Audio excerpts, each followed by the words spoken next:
Samajwadi party Bharatiya Janata party को तब भी हराई थी, पीडीए के बल पे हराई थी।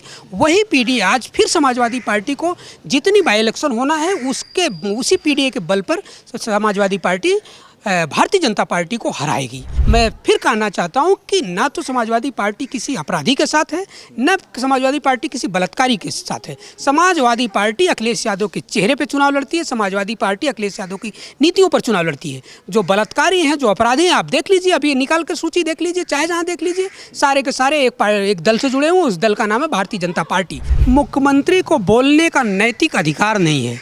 प्रदेश का मुख्यमंत्री ये कह रहा है कि रेप की घटनाएं हो रही तो फला पार्टी फला लोग, अरे तुम विधि के अनुसार कार्रवाई करो ना। तो इसका मतलब तुम्हारे राज का इकबाल खत्म हो गया, लोग डरते नहीं। यूपी में 10 सीटों पर उपचुनाव होने वाले हैं।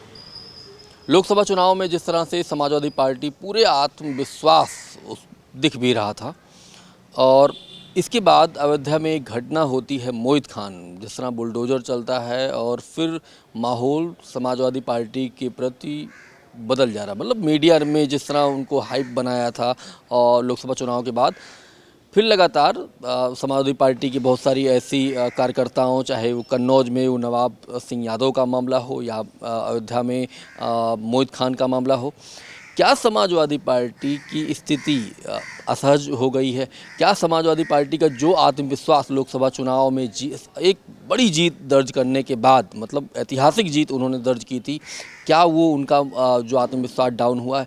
हमारे साथ बात करने के लिए समाजवादी पार्टी के नेता मनोज यादव जी हैं।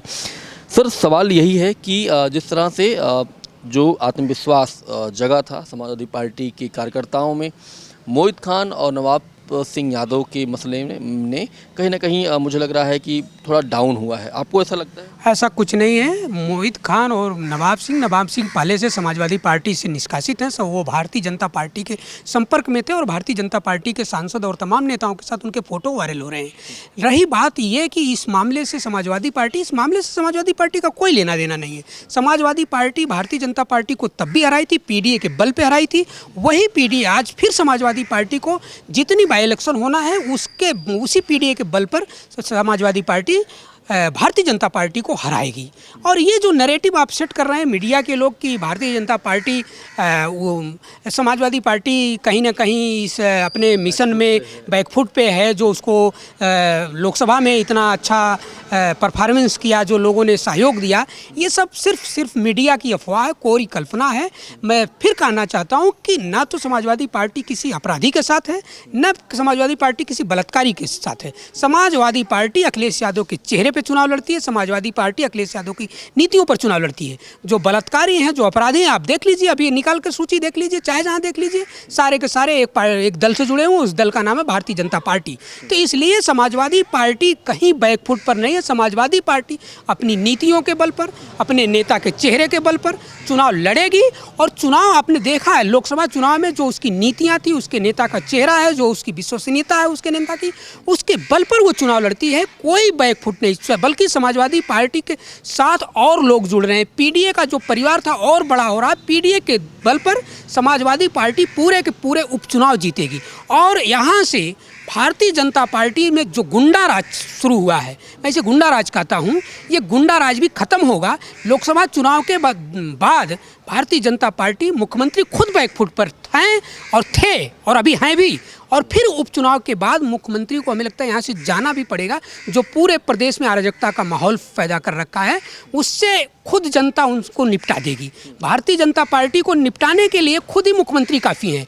यहाँ समाजवादी पार्टी के नेता का चेहरा, समाजवादी पार्टी के नेता की विश्वसनीयता, समाजवादी पार्टी के नेता के काम और समाजवादी पार्टी का पीडीए परिवार चुनाव जीतने में सक्षम है। मुख्यमंत्री अक्सर एक नाम का जिक्र करते हैं, नवाब ब्रांड। अक्सर जितनी सभाएं उनकी हो रही हैं तो वो नाम लेते हैं कन्नौज के नवाब ब्रांड को हमने जिस तरह से किया।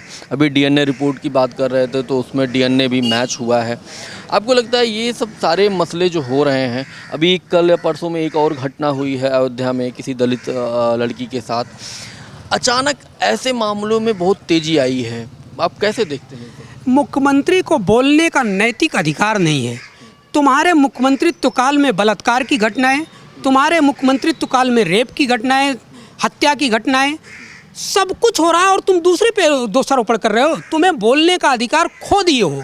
क्योंकि अगर नवाब सिंह और तमाम जैसे लोग अगर बलात्कार का काम करते हैं या रेप का काम करते हैं, उनके खिलाफ कार्रवाई क्यों नहीं करते आप?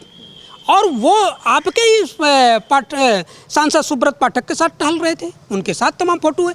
प्रदेश का मुख्यमंत्री ये कह रहा है कि रेप की घटनाएं हो रही तो फला पार्टी फला लोग। अरे तुम विधि के अनुसार कार्रवाई करो ना, तो इसका मतलब तुम्हारे राज का इकबाल खत्म हो गया, लोग डरते नहीं। तुम जो गुंडागर्दी तमाम तरीके की चीज़ें पैदा कर रखे हो, यहाँ जो कानून का व्यवस्था है वो ध्वस्त हो चुका है। एक व्यक्ति की व्यवस्था चल रही है, उस व्यक्ति ने अपने मन में जैसे होता ना कि जो मन में आए वो कर दो, तो उसके लिए जनता उनको सजा दे रही है। जनता ने उनको लोकसभा में बहुत बुरी तरीके से हराया है, फिर उपचुनाव में हराएगा। किस बल पे आप कहते हो? आप मुख्यमंत्री हो, कानून व्यवस्था आपको संभल नहीं रही हो और आप दूसरे पे दोषारोपण कर रहे हो। बलात्कार की घटनाएं बढ़ रही हैं तो इसके लिए अखिलेश यादव जिम्मेदार हैं। हत्याएं की घटनाएं बढ़ रही हैं तो इसके लिए अखिलेश यादव जिम्मेदार हैं। गरीबी भुखमरी बढ़ रही है तो इसके लिए अखिलेश यादव जिम्मेदार हैं।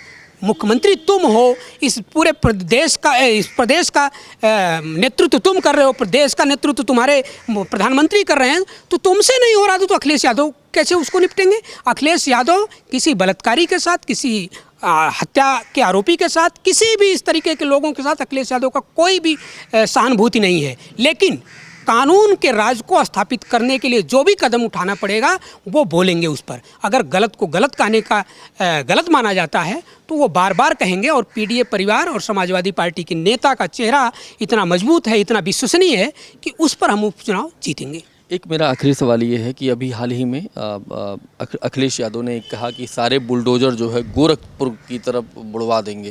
तो बहुत सारे लोग अभी रवि किशन बोल रहे थे कि भैया ऐसी कैसी मतलब हिम्मत हो गई है कि गोरखपुर चला जाएगा। ऐसे बयानों से क्या आपको लगता है कि जब 27 में अखिलेश यादव आएंगे, सच में बुलडोजर जिसका आज विरोध कर रहे हैं बुलडोजर चलवाएंगे? आपको लगता है? रवि किशन उसन को कोई सुनता जानता भी नहीं, रवि किशन कौन है क्या है। ऐसे लोग सांसद के नाम पे कलंक, उनकी बात मत करिए। लेकिन बात यह है कि आप, एक कहावत है कि बोया पेड़ बबुल का तो आम कहाँ से पाए। जब आप जो संस्कृति आप शुरू कर रहे हो, आप बुलडोजर संस्कृति शुरू, सारे लोग बोलेंगे, मैं खुद कह रहा हूँ भाई, आप जो संस्कृति आप तय कर रहे हो वो संस्कृति आगे भी तो बढ़ सकती है।